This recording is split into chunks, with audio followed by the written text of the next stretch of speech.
What is going on, YouTube? It's your boy Jonathan Elijah from the Nye Black Shack, and in today's video I'm gonna go ahead and give you guys the mod plans for my 2018 B9 Audi S5 Sportback Prestige Edition. So like I mentioned at the end of the previous video, actually first of all, let me just give y'all a round of applause for going ahead and running up 145 views on my first video, man. I appreciate the love. We got 15 subscribers so far. If you haven't already, make sure you go check out that first video, like, comment, subscribe, send it to your friends. But yeah, so on and so forth. We're gonna go ahead and get into this video. First, we're gonna look at the performance modification plans. I am just a little more of an avid believer of getting my car to perform right. Like, I'd rather have my car run faster and better rather than look better. That's just always how I've been, so that's how I'm gonna continue to operate. So first, we're gonna go ahead and get into the performance modifications. So the first one that I wanna do is the polymer integrated engineering intake and turbo inlet. First of all, IE does not sponsor me. It's just a company that I'm familiar with. I've looked at their pricing. Also, I am gonna go ahead and add a price counter. So we're gonna add it up. Just keep in mind, being a car enthusiast, it is an expensive hobby. So don't be alarmed when you see probably how high this list is. I'm not gonna add it up now, but throughout the video, you'll go ahead and see a counter and then I'll add the total at the end. So first we got that, again, polymer integrated engineering intake and turbo inlet. Kind of like I mentioned in the comments when one of my subscribers asked in the last video. It is basically to allow more airflow into your vehicle as the engine runs hotter. And as you add more modifications, engine again is going to run harder as you reach higher speeds. So this cold air intake is supposed to allow more airflow to the engine to help it again move faster. Moving on, we're going to go ahead and look at the intercooler. We're going to get that as well.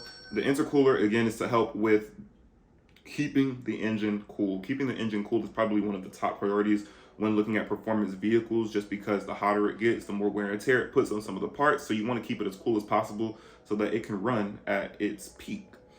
Next performance mod we're looking at is going to be the Integrated Engineering Pro Core downpipe. Integrated Engineering created their own a few years ago that would give out a lot of CE lights, and so this is kind of common across downpipes with any aftermarket distributor. But the CE is what we call a check engine light, and so that gives you errors, especially if you have emissions in the state you're in, like me. They're going to check for emissions. You have a check engine light, you will not pass. So this Procore downpipe is significantly more expensive, but you do not have to change it out for emissions. It does not give you a check engine light, or so they say. I haven't tried it out yet, so I don't know for a fact, but I'm pretty sure that they would not market this if it wasn't tested, tried, and true. So we're gonna go ahead and get that downpipe. It's gonna add a little bit more sound, again, give the car a little bit more power. Depending upon how this downpipe makes my vehicle sound and perform will determine if I decide to go ahead and get a full exhaust system, past the downpipe, so on and so forth. So looking at that, contingent upon how this downpipe goes, if I need more sound or if I just want a more aggressive feel in my vehicle, I've been looking at what is called a valve catback exhaust. It's from this company called just valvedexhaust.ca. And so I'll probably insert a clip of a YouTube video of I heard, but this,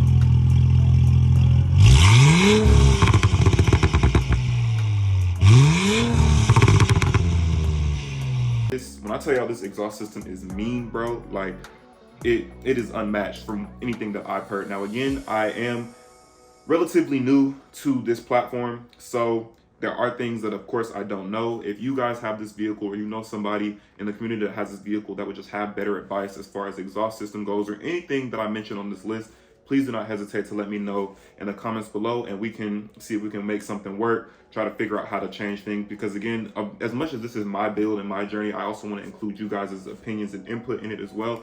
So please do not hesitate to provide your opinions, and we'll see if this is best for my car. If my idea is better, we'll use mine. If yours idea is better, we'll use yours, so on and so forth. But I want to keep this interactive, so make sure y'all let me know down in the comments below.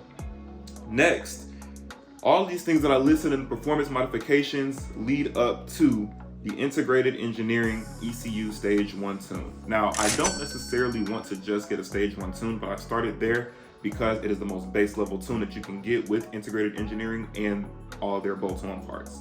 So what a tune does, for those who don't know, is if you've ever thought back to like early when the iPhones came out, have you ever jailbroken your phone?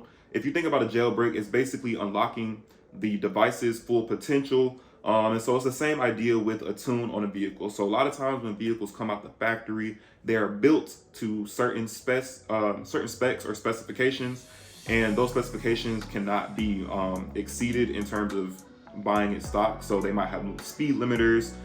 They might even have, they just have limiters all over and things to make the vehicle exactly how they market it to be for the most reliable use. So when you add a tune, that's also why when you have a warranty and you add a tune, the warranty is basically voided because the tune now takes the vehicle out of its natural state. So if something goes wrong or anything happens as a result of the tune, the person who provided the warranty is not liable. So getting into that, I want to go ahead and do a tune.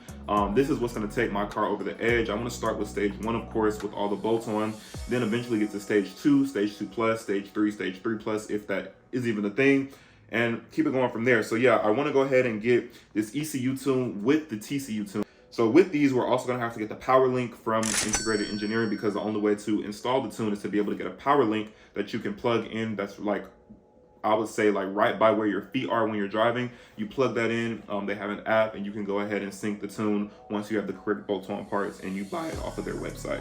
So moving on, we did this modification already, but I still wanted to add this to the mod list because it is a part of the build. But it is the cross-drilled and slotted rotors. So the cross-drilled and slotted rotors, those are basically built to be able to dissipate heat better. Now, there have been mixed reviews on it. Some people love them, some people hate them because of all the holes in the slots. They are more susceptible to warping per se.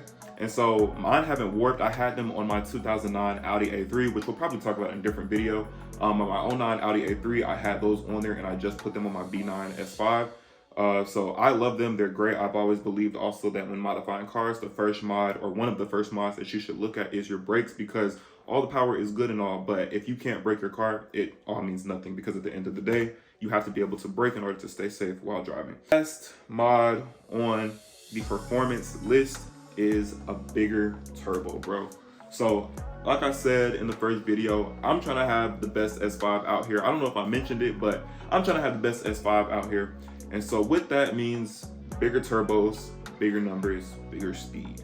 So the only issue that I have with selecting a turbo, and you guys can help me out with this, I don't know if I want to do the TTE 710 turbo, the TTE 810 turbo, or the Pure 750 turbo. So from research so far, I've heard the most good reviews in terms of the best power output in the Pure 750.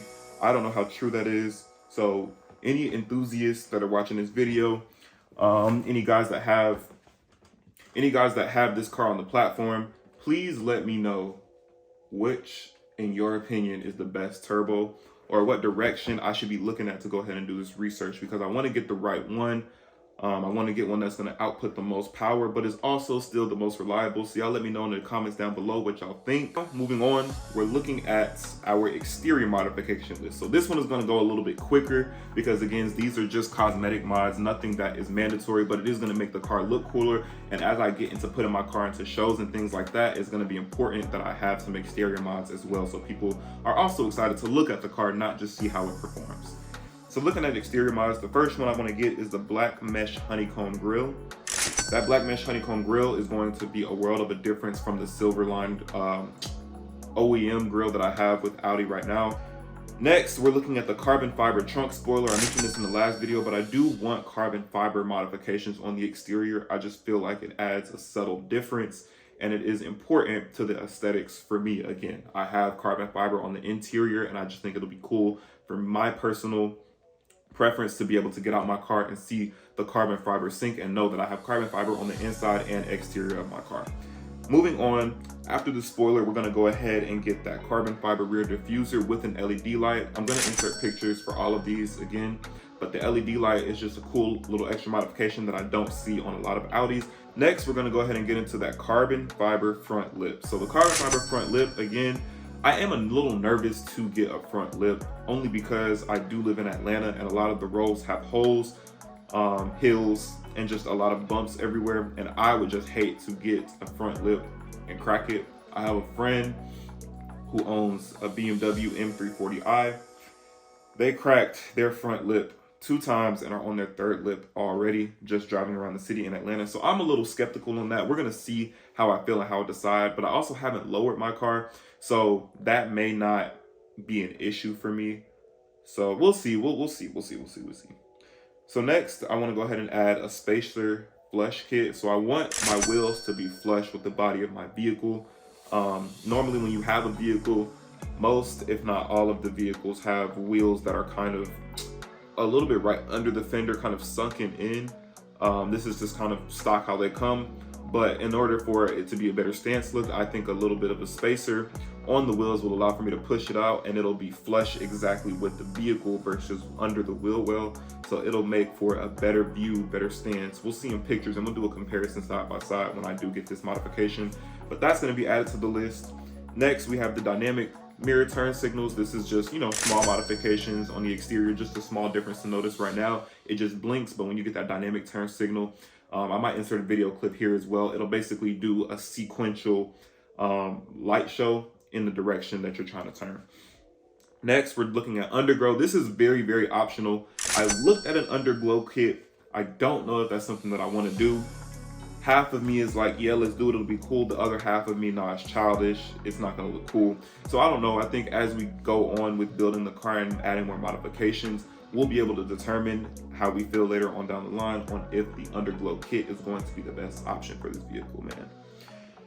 Last 2 things that are very undecided, and it's going to take some time for me to make some decisions on it, but it's getting some new wheels. I definitely will get wheels, but I don't know which ones I'm getting, so I didn't even want to add an actual specification of wheels that I want, because I don't know yet. Y'all let me know in the comments down below if you have any suggestions in terms of changing my wheel size, or anything like that, just anything tire related. I'm not well versed in it, so please let me know down in the comments below, but I do want to get some new wheels eventually. And then the last modification that I'm going to do on this vehicle is going to be a full body wrap. So I do want to get a wrap. Back when I was in high school, I used to work at a wrap shop called TC Customs Atlanta. Y'all go see about them. They are a great wrap shop to work with. I'm trying to decide when I want to do a full wrap. Hope y'all enjoyed this video. That was a modification list. I'm going to add the total as well, so y'all can see how much everything is going to cost. I'm a little scared to know it myself because I haven't done the counter, but we'll see. The total is going to be right here, man. But I appreciate y'all watching this video, man. I'm going to try and be doing videos every week for y'all, so y'all let me know what y'all want to see. This next weekend, I'm going to be in Tallahassee at FAMU's Homecoming. I'm going to go ahead and get some footage of the FAMU Homecoming car show.